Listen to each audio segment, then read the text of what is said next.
Vamos então abrir no livro de Zacarias, no capítulo 1.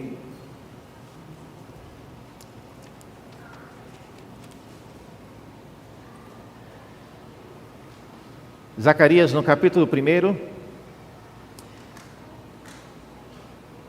O livro de Zacarias, meus irmãos, é um livro complexo. Essas visões são muito difíceis. Então, eu, de todo o coração, recomendo que você, se você não trouxe o seu guia de pregação, olha, tenha o hábito de anotar. Tenha o hábito de anotar. É importante, até para que você depois volte na gravação e veja alguma coisa que você falou: olha, eu via o pastor falando aquilo, eu queria encontrar de novo porque eu achei interessante, ou eu discordei, eu queria voltar naquele ponto. Então anote, crie o bom hábito de tomar nota daquilo que você ouve. O profeta Zacarias, então, no capítulo 1, nos versículos 18, olha só o que a Bíblia nos diz. Levantei os olhos e vi, e eis 4 chifres. E eu perguntei ao anjo que falava comigo: o que é isso? E ele me respondeu: são os chifres que dispersaram Judá, Israel e Jerusalém. E o Senhor me mostrou 4 ferreiros. E então eu perguntei: o que é que eles vêm fazer? E ele respondeu: aqueles são os chifres que dispersaram Judá, de maneira que ninguém pode levantar a cabeça. Mas estes ferreiros vieram para os amedrontar, para derrubar os chifres das nações que levantaram o seu poder contra a terra de Judá e para espalhar. Até aqui a palavra de Deus. Vamos orar mais uma vez? Ó Deus, abençoa-nos com a compreensão da Tua palavra. Não somos capazes de entendê-la por natureza, precisamos que o Teu Espírito, aquele que inspirou esta palavra, possa agora também nos dar compreensão da mesma. Ajuda-nos também a ouvi-la como palavra Tua, ajuda-nos a crer naquilo que o Senhor está nos dizendo nesta hora. Pedimos isso e oramos em nome de Jesus. Amém. Meus irmãos, então Zacarias, como nós já temos visto, é um livro que tem várias revelações, e essas imagens que ele vê, nós já falamos sobre isso, são imagens que ele teve durante uma visão à noite, e nós estamos aqui tentando entender o que exatamente significa essas coisas que Zacarias viu. E como nós já temos visto em outras ocasiões, a imagem que ele vê, a primeira coisa que a gente tem sempre procurado observar é o que exatamente ele viu. Esse é um primeiro ponto, porque às vezes a gente lê uma descrição e ficamos um pouco empolgados com alguns detalhes e acabamos passando meio que depressa em pontos que são importantes. Então vamos começar como sempre temos feito, e eu reconheço essa dificuldade, mas é importante que você, eu já falei sobre isso antes, que você acompanhe aquilo que o relato bíblico está falando. Várias vezes, às vezes, eu me sinto interessado e desafiado a conhecer algumas coisas, mas parece que o texto não está interessado naquilo, e eu fico, obviamente, frustrado, mas é parte da disciplina de quem quer estudar a Bíblia, seguir a direção em que a narrativa está indo.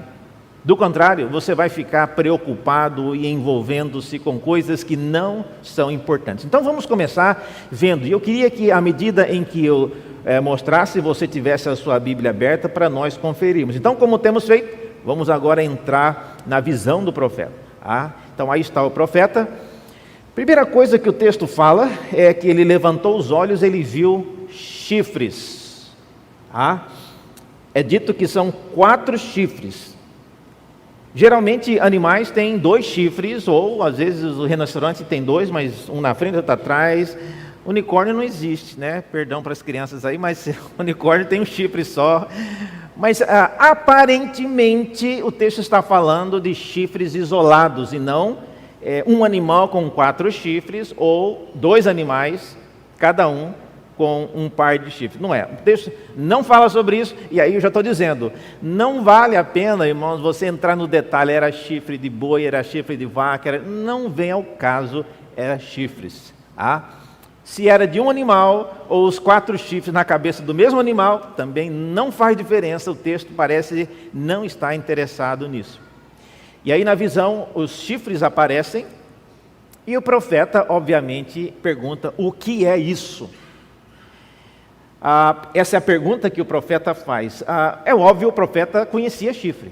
Ele não está vendo aqui algo que ele nunca viu na vida. Ele conhece chifre. O que ele não sabe é o que significa 4 chifres que está sendo mostrado para mim aí. É isso que ele não entende. Então, essa é a pergunta inicial. E aí, como nós vimos na outra semana, tem um anjo que conversa com ele. Parece que é a pessoa que está sendo o mediador e explicando algumas coisas que ele está vendo.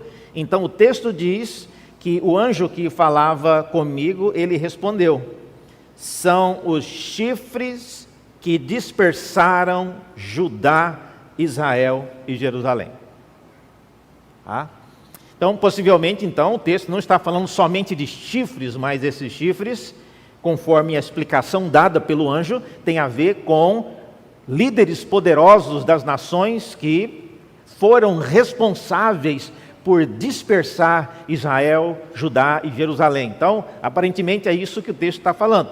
Mas não vamos entrar em interpretação agora. A visão continua, e depois dos chifres, diz o texto, que ele viu 4 ferreiros. Bom, ferreiros, irmãos, não é a mesma coisa que serralheiro. Então, se você está pensando aqui no Marcos Reginaldo, não é. O Marcos Reginaldo não é ferreiro, ele é serralheiro. Ferreiro são pessoas que no mundo antigo tinham a arte e a habilidade de trabalhar com o ferro esquentado no fogo e depois eles moldavam com algum tipo de marreta. E aí, na melhor da minha, não foi eu que desenhei isso, mas é uma melhor representação de um ferreiro, alguém trabalhando na bigorna com uma marreta, a fim de que pudesse moldar, seja lá o que ele estivesse fazendo com aquele ferro. E aí, obviamente, o profeta Zacarias vê aquilo, e ele faz a famosa pergunta: o que é que eles vêm fazer? Essa é a pergunta que ele faz. Então, se ele faz essa pergunta, o que é que eles vêm fazer? É porque Zacarias sabe quem são os ferreiros, sabe o que um ferreiro é diferente, por exemplo, de um serralheiro, ele não está com um machado na mão. Então, ao ver um ferreiro, Zacarias sabe exatamente aquilo que ele está vendo. E ele pergunta o que eles vieram fazer. A relação entre ferreiros e chifres não está clara. Ferreiro trabalha com ferro, não trabalha com chifre. Então, qual é a relação? Se ele está vendo a visão dos 4 chifres e os 4 ferreiros, então, o que é que um vai fazer com o outro? Então, aí vem a pergunta que ele faz também. E a pergunta, ela é respondida nos seguintes termos: aqueles são os chifres que dispersaram Judá, de maneira que ninguém pode levantar a cabeça. Mas estes ferreiros vieram para fazer algumas coisas. Primeiro, vieram para amedrontar, para derrubar o chifre das nações que levantaram o seu poder contra a terra de Judá, e também para espalhar. Observe, se você tiver com a caneta, observe essa palavrinha aqui, levantar a cabeça. Essa palavra é importante, guarde, porque ela vai aparecer já no sermão aqui, e ela é importante. Então, esses ferreiros vieram fazer com que pessoas que um dia subjugaram Jerusalém, Judá e Israel numa posição de prostrados diante da terra, isso vai ter uma justificativa. E além disso, o texto diz que eles vieram para fazer 3 coisas. Primeiro, eles vieram para amedrontar. Olha só, os ferreiros vieram para colocar medo. Medo em quem? Nos líderes poderosos que se levantaram para destruir, levar cativo e derrubar a cidade de Jerusalém. Segunda coisa, eles vieram também para derrubar. É o que o texto diz, derrubar os chifres dessas nações. E em terceiro lugar, eles vieram também para espalhar. Então são 3 coisas que, na resposta que o Senhor dá, o anjo dá a respeito desses ferreiros, é isso que eles vieram fazer. Bom, agora nós já temos aí uma descrição, uma visão mais clara do que significa, pelo menos, esses chifres e esses ferreiros. E nós estamos focando somente naquilo que os relatos, aquilo que o anjo disse, ou aquilo que o Senhor disse na descrição. Mas o que nós podemos aprender disso, irmãos? A questão é como é que essa visão dos ferreiros e dos chifres pode ter algum significado para nós que vivemos hoje. Afinal de contas, a Bíblia não é um livro para você ler só como entretenimento. Tem nada para fazer hoje? Deixa eu ler alguma coisinha na Bíblia. Não, a Bíblia não é para isso. A Bíblia é um livro que pressupõe que Deus está comunicando com você por meio daquilo que tem na Bíblia. Se esse é o fato, então quando você lê um texto como esse, você tem que descobrir o que exatamente Deus quer falar comigo a respeito disso. Então, a pergunta óbvia que nós temos que fazer é: qual é o significado disso para nós? Eu entendi que tem ferreiro, entendi que tem chifre. Agora, o que isso tem a ver comigo, reverendo? Como é que nós podemos entender isso? Talvez uma boa maneira de entender isso é olhando como que isso foi entendido pelos primeiros leitores, o povo nos dias de Israel. E há uma situação muito curiosa e eu queria mostrar para vocês aqui. Esse é o nosso mapa, e no ano 722 a.C., eu já falei que antes de Cristo, a contagem ela vem diminuindo até chegar em Cristo. 722 foi o ano em que a cidade de Samaria, do Reino do Norte, foi levada cativa pelo exército assírio. E só para lembrar, o nosso Zacarias, ele vem bem depois, ele está em 520, 200 anos para frente. Mas aquilo que Deus está falando para Zacarias tem a ver com essas coisas que passaram. Então, em 722, saiu um rei lá de Nínive e veio até a cidade de Samaria. E nessa vinda, ele chegou, ele destruiu, ele derrubou, ele matou e fez várias coisas que não vou comentar aqui pela presença de crianças, mas isso que ele fez ficou registrado em um monumento chamado o Obelisco Preto. Depois, se você quiser procurar no Google isso aí, é muito interessante a história desse obelisco, como que ele foi encontrado. Esse obelisco está hoje no Museu Britânico. Eu visitei esse obelisco e vi, ele é maior do que eu, irmãos, mais ou menos dessa altura assim, em um mármore preto. E esse obelisco foi erigido para contar a história dessa invasão de Nínive sobre a cidade de Samaria e outras na redondeza, não é só sobre Samaria. E nesse obelisco há um pedacinho dele, porque ele tem várias cenas que aparecem. Em uma dessas cenas, você tem aí a descrição, de uma cena. Eu sei que está meio difícil de entender, porque é o granito, mas alguém desenhou isso, aqui fica mais fácil. Então, o que aparece nesse obelisco como vocês estão vendo, tem alguém aí que está no chão, como se fosse um cachorrinho ali, ele não está cheirando o chão, ele está, obviamente, numa posição de humilhação, ele está se curvando diante de alguém. Se você olhar mais de perto, então, você verá, e eu tenho a triste notícia para dizer que esse que está curvado aqui é o rei de Israel. Essa é a única descrição que aparece a imagem de um rei de Israel numa lápide e num monumento de outras nações. Infelizmente, numa situação vexatória, mas enfim, apareceu aqui um personagem, um rei de Israel. E essa pessoa que está aqui, numa posição de mais honra, é o rei da Assíria, que havia tomado a cidade de Samaria, levado cativo todo mundo, derrubado os prédios, o templo e tudo mais. E é por isso, lembre-se lá de que eu falei que a palavra levantar a cabeça tinha importância? É por causa disso. Quando os reis conquistavam e levavam cativo, eles faziam questão de que a pessoa mais importante da cidade que eles conquistassem viesse beijar, não os pés, porque isso eles não queriam, que era uma nojeira, mas pelo menos o chão, a terra próxima de onde estavam os pés dele. E é isso que o rei de Israel está fazendo aqui. Então, na linguagem de Zacarias, quando ele fala que esses homens vieram e deixaram as pessoas que não podiam levantar a cabeça, é isso que ele está falando, é isso que ele tem em mente. A ideia é exatamente de poderosos que vieram para derrubar, vieram para causar todos esses danos. E qual que é o significado disso?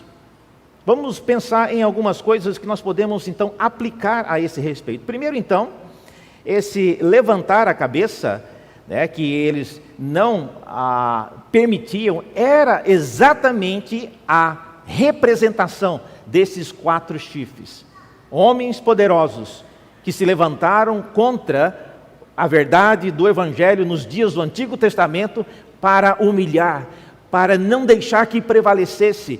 Entraram na cidade de Jerusalém, entraram na cidade de Samaria, destruíram tudo o que havia de mais sagrado sem o menor escrúpulo. Como eu disse, não que eu lamente, mas depois vocês podem ler isso até no próprio livro de Reis, a maneira trágica e gráfica como essas coisas aconteceram, e por causa de crianças nomeadas, a gente não pode ler isso aqui, mas foi algo, irmãos, terrível. E algumas lições a gente aprende disso. A primeira delas é que Deus costuma usar homens poderosos para abater outros homens poderosos. Essa é a primeira lição que eu aprendo. Deus poderia, se Ele quisesse, ter mandado um raio lá do céu em cima da cabeça do rei que fazia e que destruía essas coisas. De Deus, não podia? Podia. A hora que o rei estivesse lá na praia ou lá no seu palácio tomando um ar, Deus mandava um raio daqueles que descem assim, recortando o céu, e caía em cima da cabeça do indivíduo. Podia ou não podia? Podia. Seria muito mais fácil. E de preferência, enquanto o povo de Deus estivesse olhando, para que todos se alegrassem em ver o infeliz homem que causa mal contra o povo de Deus ser cozinhado e torrado preto por um raio que caiu na cabeça dele. Seria uma maravilha, mas Deus não faz isso. Eu, na minha natureza caída, gostaria que acontecesse isso, para que eu me alegrasse em ver aqueles que causam dano contra a verdade do Evangelho fossem torrados vivos, mas Deus não faz isso. Deus costuma usar homens poderosos para bater outros homens poderosos. E é por isso que o texto fala desses ferreiros que vieram para derrubar esse chifre. Esses ferreiros certamente são pessoas, outros imperadores, como o rei Ciro, o persa, que veio para derrubar essas nações. Uma segunda lição também que eu aprendo sobre esses chifres é que as mudanças de poder raramente acontecem por obra de uma pessoa. Nunca espere, meus irmãos, que a situação no mundo e no Brasil ou no ambiente onde você trabalha irá mudar de uma coisa terrível para uma coisa maravilhosa por causa da atuação de uma única pessoa. Isso raramente acontece. As mudanças geralmente envolvem várias pessoas em várias épocas. Deus fez isso na história. E se você lê a Bíblia com frequência e conhece a história do Deus revelado nas Escrituras, você já deveria saber disso. Deus nunca faz, nunca é uma palavra muito forte, mas Deus raramente faz as coisas todas de uma vez, em um único dia, em uma única geração. Mas Ele usa várias pessoas para fazer isso. E às vezes as pessoas vivem pouco e não conseguem fazer tudo. Então essa é a segunda lição, é por isso que nós temos 4 chifres. E depois mais 4 ferreiros. E eu pergunto, por que Deus já não economizou tempo e mandou, como eu disse, o famoso raio e resolvesse isso já de uma vez por todas?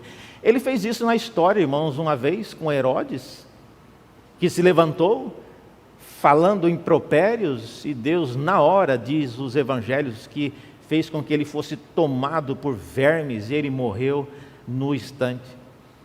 Deus faz isso. Se ele quisesse fazer isso com os nossos líderes hoje, ele faria. Ou você duvida disso?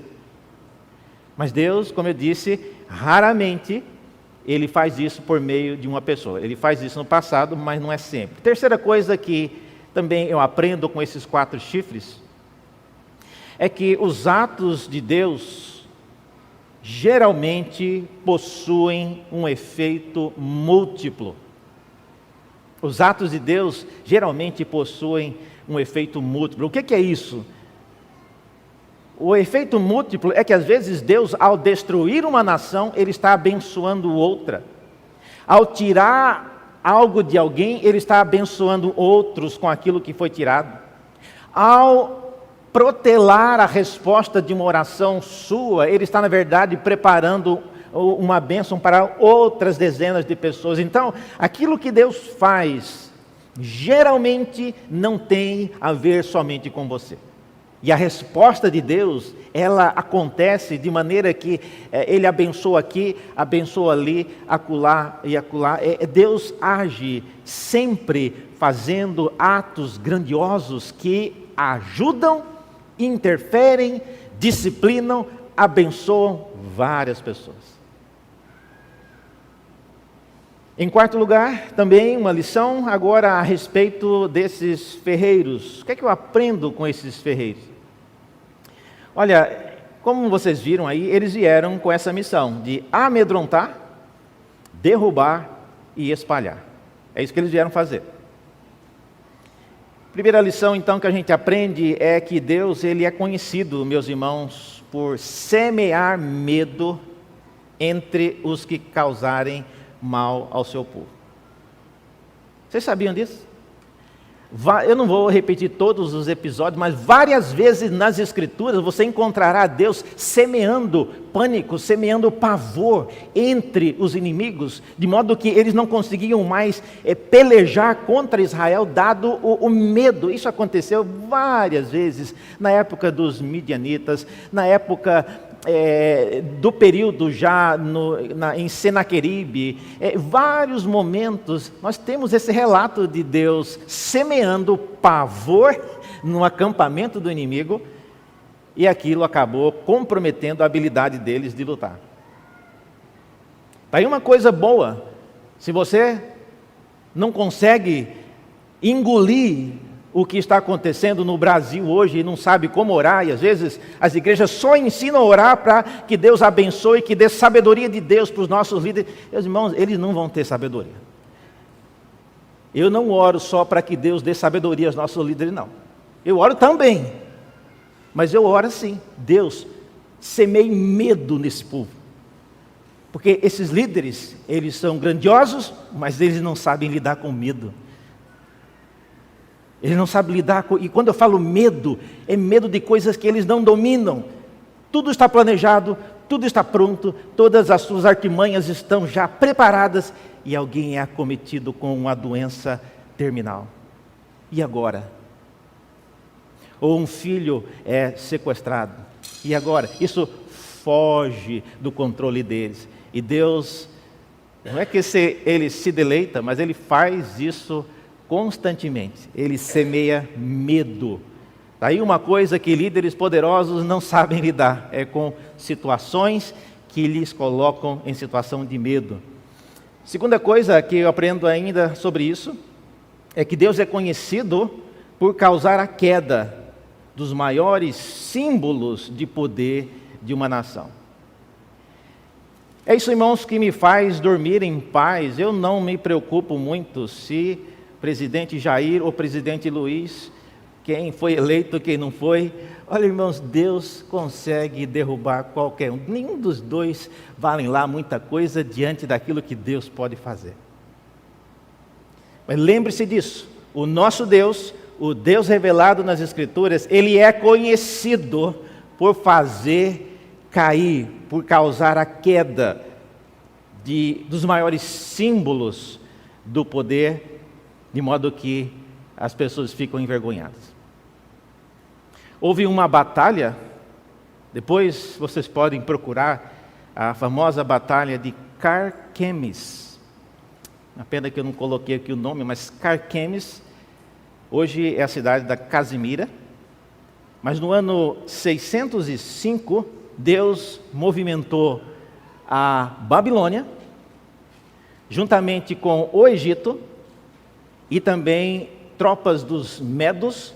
Os três vieram para lutar contra a Assíria, que era na época a maior potência militar.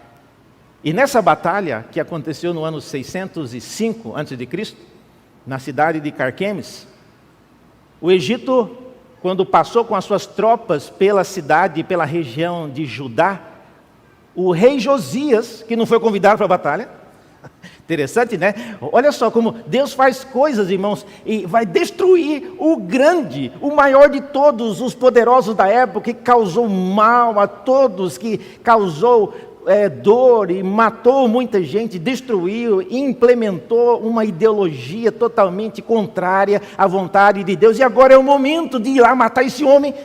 E Deus não convocou ninguém do povo de Israel. E Josias, vendo aquilo, sentiu-se meio enciumado. Eu tenho que ir lá. E ele foi para a batalha. E o faraó da época, isso que eu estou falando para vocês, está registrado no livro dos reis. O faraó da época disse: Josias, volta para casa, essa batalha aqui não tem a ver com você. Eu só estou passando no território de Judá. E faraó, inclusive a Bíblia dá o nome dele, chamava-se Faraó Neco. E o faraó Neco disse: Deus me revelou que é para você voltar para casa. Na hora que ele falou isso, Josias falou: agora eu sei que você está mentindo, porque Deus não ia revelar uma coisa para uma pessoa pagã. Josias foi para casa, o que ele fez? Foi lá, pegou uma fantasia, uma peruca, disfarçou de outra pessoa e voltou para a batalha. E a Bíblia diz, irmãos, que os guerreiros flecheiros atiraram flechas para o ar assim ao esmo. E ela foi, subiu e caiu em cima de quem? Do Josias. Então, morreu por ser teimoso e por não aceitar que Deus poderia e faria a queda de homens sem precisar que eu e você, sem precisar que o povo de Deus se metesse com aquilo. Irmãos, às vezes eu olho para a maneira como as pessoas ainda estão iradas com a questão lá do presidente Luiz e do presidente Jair. Isso tem que passar, meus irmãos. Se Deus quiser derrubar qualquer um deles, Ele vai fazer. E certamente, olhando para a história, eu creio que Deus não vai chamar ninguém de vocês. Não quer dizer que você seja proibido de ir em qualquer manifestação. Pode ir. Mas não crie a expectativa de que você será usado por Deus para colocar a espada e matar aquele que é inimigo da verdade do Evangelho. Geralmente, Deus não faz isso usando seu povo. Então, se você ainda está irritado, se você ainda não consegue nem ler ou ouvir os telejornais, eu recomendo que você pare com isso, que você creia, não que Deus é poderoso, eu sei que você sabe disso, mas creia que Deus pode fazer muitas coisas, mas Ele faz ao longo de várias gerações. Por último, Deus também é conhecido por suas estratégias de espalhar. Ele é mais conhecido por espalhar do que ajuntar. Sabia disso? Isso aqui às vezes vai até contra a igreja, que a igreja pensa num grupo que gosta de ajuntar. Mas espalhar, nós somos fracos nisso. A gente só quer ficar junto. Mas a igreja, se você olhar para a história da igreja, como que Deus lidou com a igreja ao longo da história, você vai ver que em vários momentos Deus espalhou o seu povo. A própria cidade de Jerusalém, quando foi levada cativa, e Samaria pelos assírios, isso acabou sendo uma bênção, irmãos. Hoje você tem judeus espalhados por toda a região da Rússia, da Ásia, por causa dessas dispersões. É bom estar aqui na igreja? É ótimo.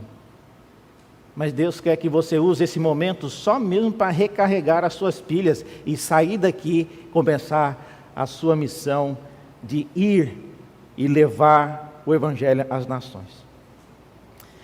Bom, o que nós podemos concluir disso? Quais conclusões nós podemos tirar dessa segunda visão? Primeira conclusão: Deus derruba, esmaga e espalha aqueles que se levantam contra a verdade do Evangelho de modo lento, meus irmãos. Ponha isso no coração. Deus não vai fazer você ver a criação, a queda, a consumação, tudo da sua geração. Por que Ele faria isso? Então, Deus esmaga, Deus derruba e Deus espalha, mas Ele faz isso de forma lenta. Então, não se preocupe, não deixe o seu coração ficar magoado com essa relia aí entre os candidatos Jair e o candidato Luiz. Isso aí tem que passar, irmãos. Isso aí é uma historinha que logo Deus está rindo disso há muito tempo e nós estamos aqui ainda preocupados. Então, nunca espere que Deus vai fazer tudo o que Ele tem que fazer durante a sua geração. Ele não faz isso. Às vezes Ele faz, mas é comum Ele não fazer. Se Deus quisesse ter feito em uma geração tudo o que Ele queria revelar na história da revelação, Ele faria isso com a maior facilidade. Mas certamente nós não estaríamos aqui para ver isso, porque várias gerações antes de nós já se passaram.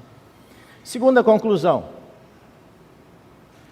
quase todos os cristãos, sejam eles líderes ou liderados, acham que são os ferreiros chamados para descer a marreta na cabeça dos poderosos que se levantam contra a verdade do Evangelho. Eu nunca vi nenhum crente falando que ele é chifre. Reverendo, eu sou marreta. Olha que só me deixar. Se eu tivesse a chance, eu pegaria a minha marreta e acabaria com esses líderes que se levantam contra a verdade do Evangelho. Olhando a história, irmãos, novamente, quando você lê a história da Bíblia, Deus raramente usa seus servos para destruir poderosos. Deus usou, por exemplo, o rei Ciro, que não era nem crente, para trazer o povo, para derrubar o poder da Babilônia e para trazer o povo de volta para Jerusalém. Ele não usou Davi, ele não usou Salomão, ele não usou Ezequias, ele não usou Neemias, ele usou esses homens poderosos.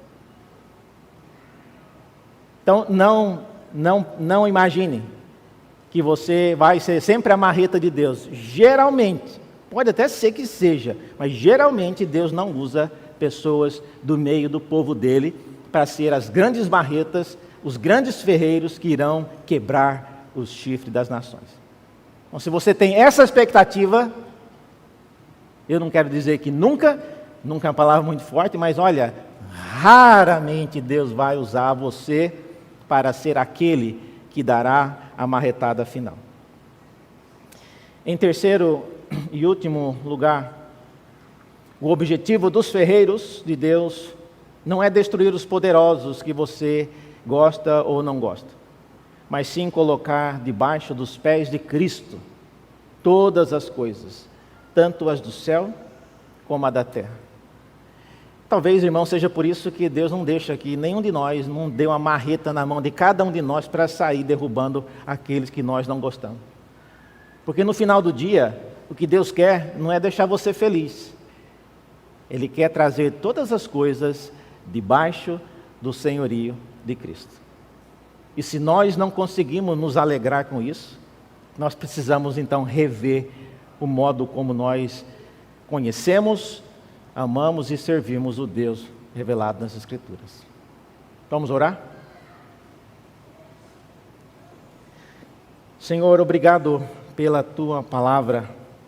Obrigado porque o Senhor tem, de fato, lutado nas regiões celestiais, fazendo coisas inimagináveis.